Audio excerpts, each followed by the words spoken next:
Dave, final thought. I'm just going to echo something that Kim in Barcelona said in the Happy Birthday forum, where she said, "Happy birthday," and she mentioned, though I'm a terrible student, I followed you faithfully because you give me so much joy and encouragement, plus a strong sense of connection.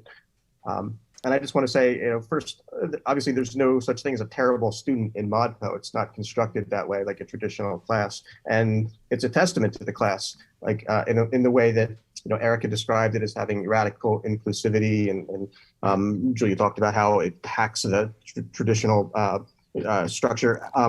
That it is able to provide all this support and community for people, regardless of how they approach it, as a traditional student or as a terrible student, which is a misnomer here. So just want to say that. Thank you, Dave, and thank you, Kim. Kim, longtime ModPoer in Spain. Sophia's up, and Julia Block's on deck. I saw a tease tweet, the one that Max read out loud, and I replied with a phrase that Davey Niddle taught me when I was an undergrad. Mm-hmm. And he said, the classroom can't always be a safe space, but it can be a brave space. And I like to think of ModPo as a brave space where people are encouraged and inspired and have the courage to speak and always be listened to. So I think being listened to is one of my most appreciated aspects of ModPo. Thank you, Sophia Durose. Julia Block, followed by Herm. Al started out by saying, this whole event by saying we're celebrating this, and you were holding up a physical copy of a book, but you obviously also meant the word this, which is so important to this course. And if anyone has followed, I remember many, many discussion threads on the word this, and it seems to me that one of the things that's happening here, and one of the things that's made just an unbelievable impact on my entire lifetime of teaching, is that this is the kind of teaching and learning that is attentive, radically attentive to each discrete moment, this moment, and then the next moment, and then the next moment of this. Julia Block, of visitors the fairest. For occupation, this. Yeah. And Julia Block, an original ModPoer. Thank you for being around, to say the least. Herm, followed by Monica. So I'm going to riff off of Julia with her this. And I'm going to say that every time I hear about ModPo, every time I hear about little snatches of conversations that happened, I always say, I wish I was there. Love that. Thanks, Herm. You're such a good friend of this project and, of course, of the Writers House Project, whose board you serve on, and we really appreciate your time. Monica, followed by Tracy. I have to say, I love the pace of these conversations. You're incredible at keeping the conversation going. One thing that happens to me when I've done it before with these conversations about poems is, wait, this is great, but can we go back to the poem? Because so many inquiries and avenues of thought are opened up by the conversations that I kind of want to return to the Armand Trout. I want to go back to the to the Pound poem that we didn't talk about, Stevens, etc. So that also is another way of keeping us engaged. It's like it's like I'm supercharged, and I know that going back to the work, I will bring this energy back to my reading experience, and that it's being generated collectively is absolutely astonishing and miraculous. So thank you, Al. Wouldn't it be cool if Monica De La Torre could be convinced to lead a slow-po 10-day class in ModPo? Just so you can keep going? What do you think? Okay. Sophia, please take a note. I turned that around into a deal. I'm so sorry, Monica. I know how busy you are. Many witnesses here. Tracy, followed by Ron. Yeah, hey. I'm really honored to be part of the ModPo pod core of the last part of the Whatever reading. The hell this is. No, the pod of I think week 8 or something. You are in week 10, actually. Week 10, but you appear earlier. But as I well. just show up. And randomly. John Knight just showed up right on time for the food. Yeah, John. And one of the things that I think is a great talent of yours, Al, is not only the openness that I talked about in terms of the ways of thinking of Stevens and his relevance to Black existential crises, which is interesting, is you're a very excellent synthesizer of information from different sources so that everybody feels included. And that's quite a skill. So I think that speaks to not only your, it's an artistic skill, you know, but it's also very sophisticated pedagogy. So everybody sees how you like the organizing, but that particular skill of synthesizing different disparate points and instead of emphasizing their differences, seeing how they're part of a similar template is really quite, Thank you, Tracy. I take notes on that excellence. I really do. Well, being complimented by Tracy Morris is something to aspire to. I appreciate that. And yeah, I think I stopped teaching a long time ago. What I do now is I convene. Wow, what a generous I thing don't to say, though. I do not teach. My students are in this. It's a bunch of students are here. I don't teach. Yesterday I was like, we started class saying, we went around, listed the poems. Okay, vote. Which poem should we talk about? And then we literally, when I used the idiom vote with your feet, they didn't understand what that meant. It's not an idiom, but they voted with their feet. And then we talked about the poems they voted on. That's not teaching, that's convening. Okay. You may not teach, but the students learn. Thank you, Michael. I like you too. Okay, Ron and Liz is on deck. As a poet with autism, I want to note the inclusivity of everything here, both in the room, in ModPo, at Writer's House, and at Penn. It's an extraordinary opportunity. As a first-generation college student in my family who did not finish college, I know that I could not get an interview at a place like Westchester, but I get to teach here. Yeah. And I get the most wonderful students, some of whom get married about 6 blocks from my house. Intentionally. Later on. And it's been a marvelous experience. And it was an accident in my case, because when I moved here, Writer's House did not yet exist. That's right. Sean Walker was not yet sleeping here overnight to keep people from stealing the folding chairs. Because the door wouldn't lock. And the world has changed for the better for this place. Thank you. Ron Silliman, thank you so much. That's beautiful. And by the way, I recommend the experience of reading everything that Ron has written, which is, by the way, a damn lot. But because you were a Writer's House Fellow, I and my students read everything, and I truly understand these various points of intersection and approach. I think I understood you by reading the poem and poetry, and I have revered that complicatedness of you ever since. So there you go. You're Thank complicated.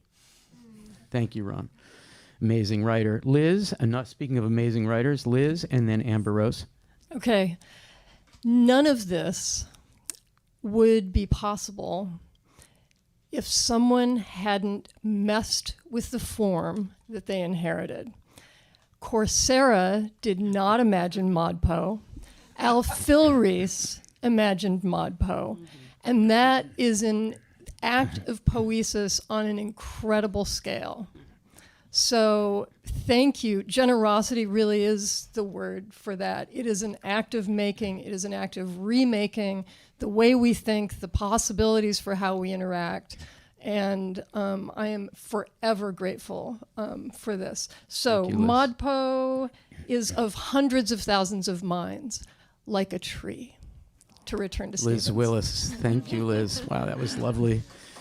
And Chris and Zach and Anna and I, and now Lainey, when we make these trips, have made several trips to Coursera and Mountain View to try to persuade them of one thing, that the most important element of the platform is the discussion forums. That's not important to them. It needs to be. We are currently engaged in a big argument about the importance of the sub-forums.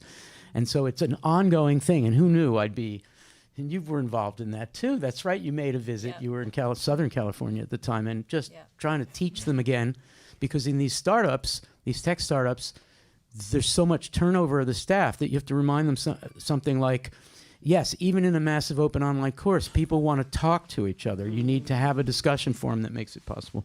Thank you, Liz. Amber Rose, followed by Anna.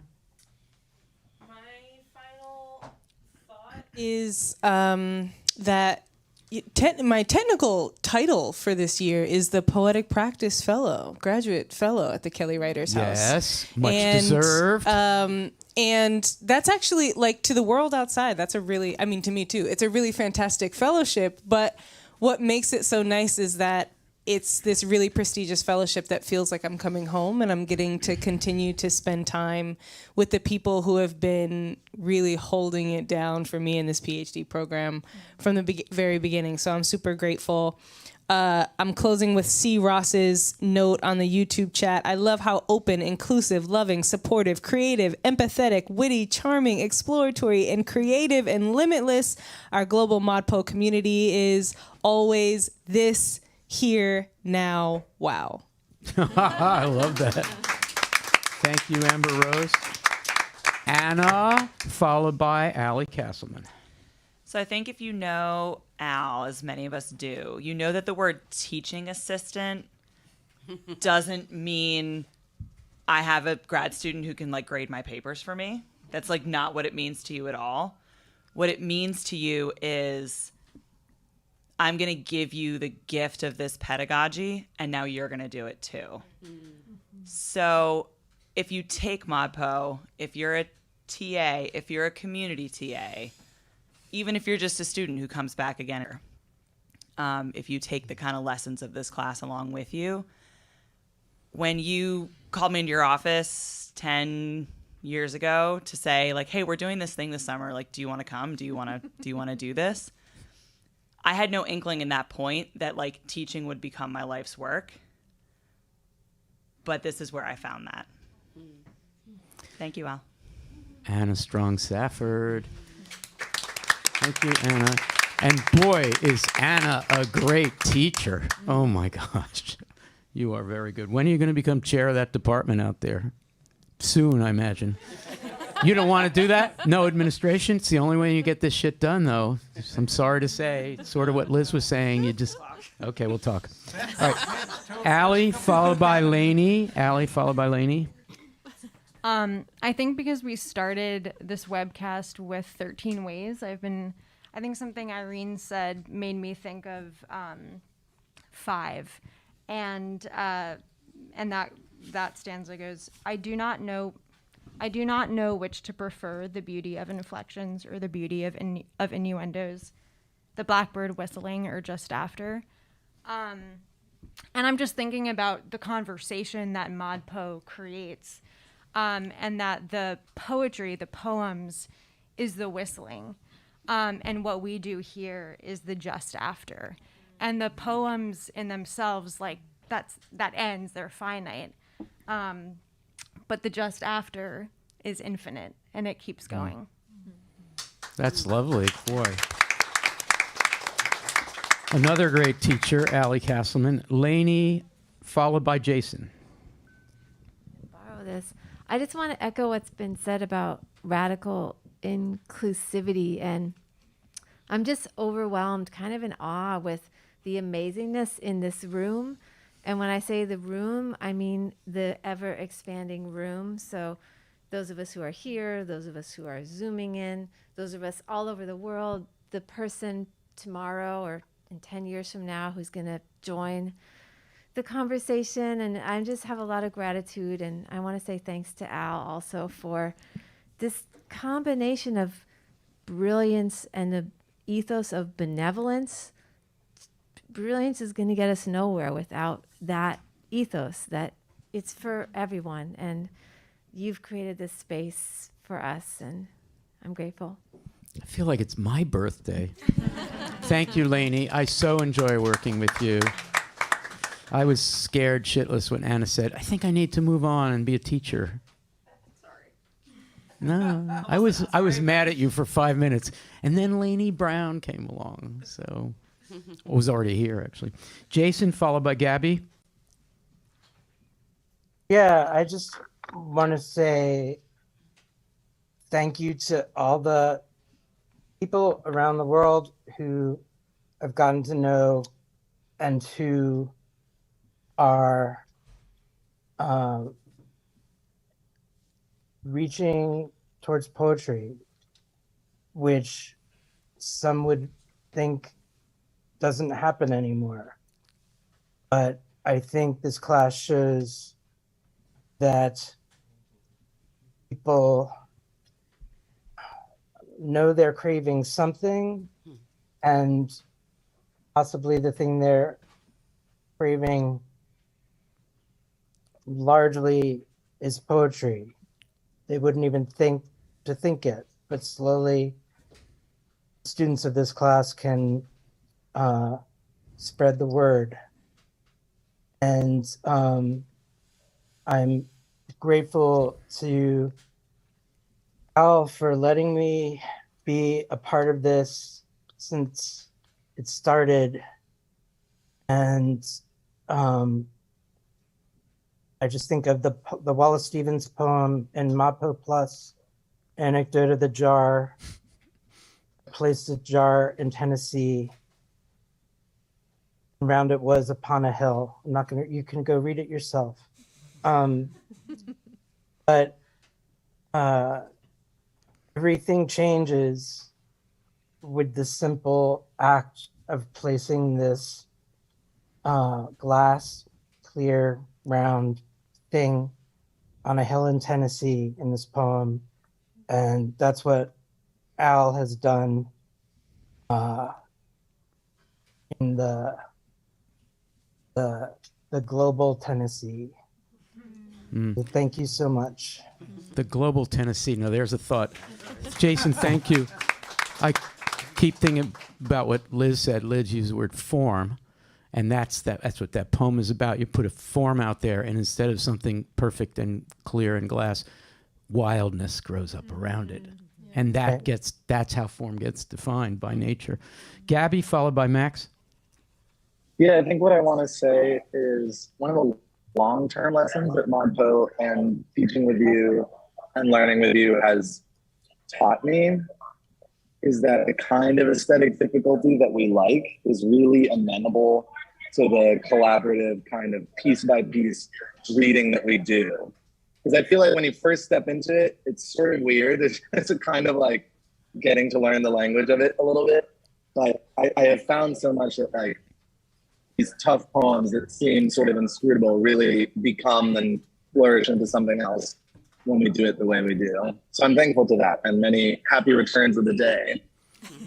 Thank you, Gabby. And we're going to be out in Chicago in October. I'm going to be sending a lot of messages about that to everybody, and Gabby's going to be joining us for a lot of that. So that's going to be exciting. Max, followed by Kate. Yeah, I just want to shout out and thank all the people around the world who have joined me in the various meetups and let me cut my facilitator. I just forgot the next the word that goes with cut in the city of let me practice my facilitating skills with them, and have been very generous and patient people like Susanna, who I believe is in the room, if I saw correctly, Suzanne, who's part of our European Time Zone meetup group, although she live on European time. So thanks to all those folks, and I'm going to cut it off there because it sounds like you have a really fabulous lunch to get to. Yeah, Max, we miss you and wish you could join us for lunch, but come and visit, please, soon. Kate, followed by Erica. I'll also be brief and just say happy birthday, ModPo, and I'm so grateful to have been brought into this fold. You all make me so much smarter and make me feel smarter, which is always appreciated. Thanks, Kate. And Kate's going to be visiting us in person here in November, so we're really looking forward to that. Okay, I want to thank some people, two people that I thanked before, but it's really, they make this thing possible. Chris Martin often goes out on the road to give talks about how we do this interactive webcast. It really is hard to reproduce. It has nothing to do with the Coursera site. It's completely outside of it, and it's kind of a miracle. So Chris and Zach, will you guys actually stand up? Chris Martin and Zach Cardner.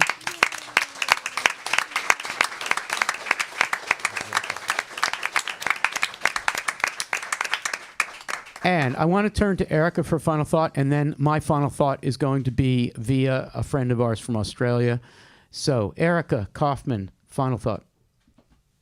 Thanks, Al. My final thought has to do with inclusion, pedagogy, and community, and my gratitude, of course. But I'm a person who's in the business of thinking about pretty much only pedagogy and poetry 98% of the time. And the amount that I've learned through ModPo is really incredible. And I want to just thank the people around who are willing to talk about these things in direct conversation with each other, which includes everyone in ModPo. And I also just want to say that I'm teaching a poetry writing course this semester, which I've not really done before. And it was amazing to be able to turn to the example of ModPo for ideas of what to do and how to do it. And also to know that I could email people like Lainey and Liz and Julia, who all helped me. So thank you all, and thank you, Al, and thank you, ModPo. Thank you so much, Erica. Okay, I want to conclude where we began with free. This shit should be free. There is nothing remunerative. I don't see anybody. These are really important poets at this table. No one is rolling in it because of royalties. Right? I mean, it's just not happening. Right? I mean, I remember talking with... I got a royalty of 78 cents. I mean, I'm telling you. I remember having a conversation with John Ashbery, who really would have appreciated a couple of checks. And he got more royalty checks than probably most of the people at this table, but it was still not enough to make a living, so he had to teach at Bard. I just left that. I just left that. Anyway, Bard. There's nothing remunerative about poetry. Why did anybody think that massive open online courses were going to produce revenue? There's no way. We've stuck to our guns. It's free. It'll always be free. And I want to conclude with Laura DiBernardi, who wrote about this in her praise, her birthday celebration of ModPo. We'll conclude with that. Thank you again for being part of this event. We really can't wait to have, it's only 10 minutes late. We can't wait to join you, those of us in the room. Have your own Indian food, those of you who are far away. It's the commitment to free and accessible education for all, says Laura.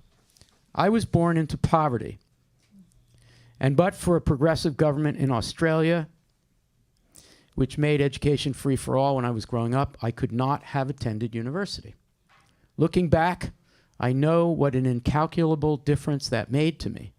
So much of what I am today, the pleasure I take in literature and the work I had the good fortune to do, all that came from this university education. But when I first joined ModPo, I took the fact that it was free for granted. I didn't think about it. Then, when we were chatting in a thread about ModPo and education one day, Al informed us of the enormous struggles that ensued when the pressure was on to make MOOCs, including this MOOC, fee-paying. It was as if a light went off in my mind that day. An institution was paying for all this, and people were defending it. And I was finally sitting up and taking notice. It's the passionate conviction in education for all that moved me here at ModPo as much as it did when I was a young woman and unexpectedly walked into the University of Melbourne and saw a new life open up before me. From that point onward, my attitude to ModPo changed, and I no longer took it for granted. So here is for free. Here's for you guys paying for airfare from Madrid and Central Florida or wherever you guys are. You know, here's for people flying in from everywhere. Here's for Anna taking a day off. They're probably going to dock your pay. Right? Here's for Chris and Zach doing a whole lot of extra work that's not in the job description because they are the key, technically, to giving this stuff away for free. We are so incredibly grateful for everybody who's essentially volunteering to do all this. Don't ask me how this came about. It's true. I have no idea. There was no formula. It's utter chaos. But it is the best thing that I've done as a university professor, and it almost has nothing to do with the university because Laura is not quite right that the institution was paying for all this. It's the Kelly Writers House that's paying for it. So thank you for being here. Thank you all. Let's give these people a real big round of applause.